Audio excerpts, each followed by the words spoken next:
गुरु जम्बेश्वर भगवान की जय। श्री विष्णु भगवान की जय। सभी सज्जनों को राम राम प्रणाम। आइए आज का पाठ शुरू करते हैं गुरु महाराज की कृपा से।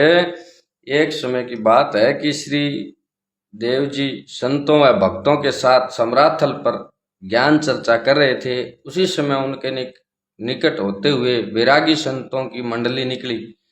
मंडली के मोटे ताजे महंत को देखकर कुछ भक्तों ने कहा, वास्तव में ऐसे महंती अधिक शोभा देते हैं। इस बात को सुनकर श्री जाम्बोजी महाराज ने शब्द सुनाया, भाई मोटा ताजा किसा शोभा दे है। ओम गणतण जिम्या को गुण नाही, मल भरिया भंडारू, आगे पीछे माटी झूले भूला भय जंबारू। घना दिना का बड़ा न कई बा, बड़ा न लंगी बा पारू, उत्तम कुल का उत्तम न होय बा, कारण क्रिया सारू। गोरख दीठा सिद्ध न होय बा, पोह उतर बा पारू। कलजुग बरते चेतो लोई, चेतो चेतन हारू। सतगुरु मिल्यो सतपंथ बतायो, भ्रांत चुकाई विदगा राते उदगा गारू। वेद ग्रंथ उद्गारू। व्याख्या। घणतण जिम्या को गुण नाही। हे शिष्यो, तुम लोग इस साधु के मोटे स्थूल शरीर को देखकर व्यर्थ ही प्रशंसा कर रहे हो, क्योंकि अधिक भोजन करने से तथा शरीर को मोटा बनाने से कोई गुण की प्राप्ति नहीं होती। अर्थात जो साधु अच्छे अच्छे भोजन के द्वारा शरीर मोटा करने में ही लगा रहता है, वह परमात्मा की प्राप्ति के लिए साधना नहीं कर सकता तथा साधना किए बिना साधु बने रहना कोई विशेष गुणकारी नहीं है। मल भरिया भंडारू। जिस शरीर से साधना नहीं करते हो उसमें केवल मल ही भरा रहता है। साधना करने से दिव्य ज्योति की प्राप्ति होती है तथा साधना न करने से आत्म प्रकाश के बिना शरीर का मल का भंडार ही कहलाता है। आगे पीछे माटी झूले भूला भय जंबारू। इस साधना हीन संत के आगे पीछे केवल मिट्टी, मांस, मज्जा, रक्त आदि हैं। अज्ञान के वशीभूत होकर यह संत इस शरीर को मोटा करने में लगा हुआ है तथा इसके भार शरीर से मोह ममता रखना भी भार है को उठाए फिरता है।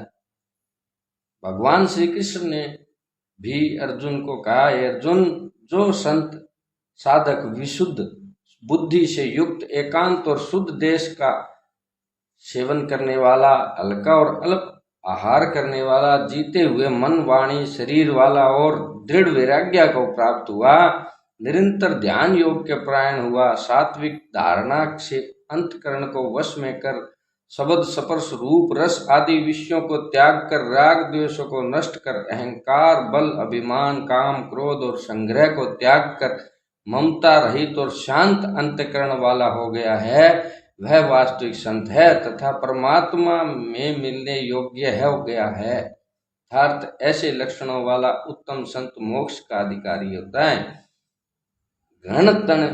घन घना दिना का बड़ा न कई बा, बड़ा न लंगी बा पारू। केवल बड़ी आयु के पाने से पुरुष बड़ा नहीं होता तथा अपने को बड़ा मानने वाला पुरुष संसार से पार नहीं हो सकता।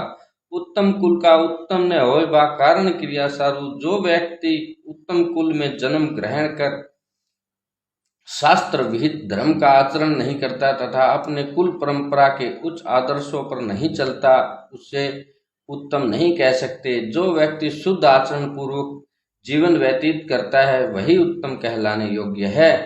गोरख दीठा सिद्ध न होय बा, पोह उतर बा पारू। श्री गुरु गोरखनाथ जी सिद्ध के दर्शन करने मात्र से सिद्ध नहीं हो सकता। महात्मा के दर्शन कर शुद्ध मन से उनके कथनानुसार कर्म करने से संसार सागर से पार हो सकता है। कलजुग बरते चेतो लोई, चेतो चेतन हारू। हे शिष्यो, तुम लोग मेरे उपदेश को सावधान होकर सुनो। इस समय मर्यादा तथा धर्म से हटाने वाला कलयुग चल रहा है, अतः किसी बाहरी दिखावे में आकर वेद शास्त्रों से विहित हवन स्नान जप आदि उत्तम साधनों को मत छोड़ देना। कुछ बिश्नोई आजकल हवन स्नान को छुड़ाने वाले मलिन संप्रदायों में मिलने लग गए हैं तथा उनका कहना है कि बिश्नोई धर्म तो पुराना पड़ गया, अब नए धर्म में मिलकर हम अपना कल्याण कर लेंगे। उनको सोचना चाहिए कि धर्म तथा आत्मा कभी पुराना नहीं पड़ता, तथा जो पुराना पड़ता है वह धर्म ही नहीं है। सोच स्नान न करने वाले व्यक्तियों को भूत प्रेतों की योनि मिलती है अथवा तमोगुणी शूकर कुकर आदि योनि में जन्म मिलता है। अतः चेतो अर्थात स्नान हवन आदि शुभ कर्म करते हुए परमात्मा का चिंतन करो। सतगुरु मिलो सतपंथ बतायो। जब ईश्वर की कृपा से सतगुरु की प्राप्ति होती है तथा तब सतगुरु प्रसन्न होकर परमात्मा की प्राप्ति का साधन हवन स्नान जप ध्यान प्राणायाम आदि बताते हैं, अथवा ऐसे परम गुरु श्री जाम्बोजी ने सतपंथ बताया, भ्रांत चुकाई। जब मानव को वास्तविक मार्ग मिल जाता है तब उसकी भ्रांति दूर हो जाती है, अथवा श्री देव ने बिश्नोई बनाकर उनकी भ्रांति दूर की।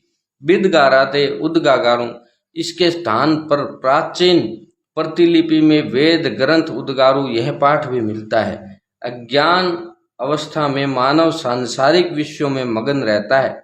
जब सच्चे गुरु का उपदेश लगता है तब विषयों से गलानी हो जाती है। दूसरे वाक्य का अर्थ है कि मैंने श्री जम्बेश्वर जी भगवान ने वेद ग्रंथों से सम्मत धार्मिक बातें आप लोगों के कल्याण के लिए कही हैं। आप दृढ़ मन से मेरे उपदेशों को पालना। तो बोलिए श्री गुरु जम्बेश्वर भगवान की जय। आगे का पाठ कल करेंगे। हरिओम तत्सत।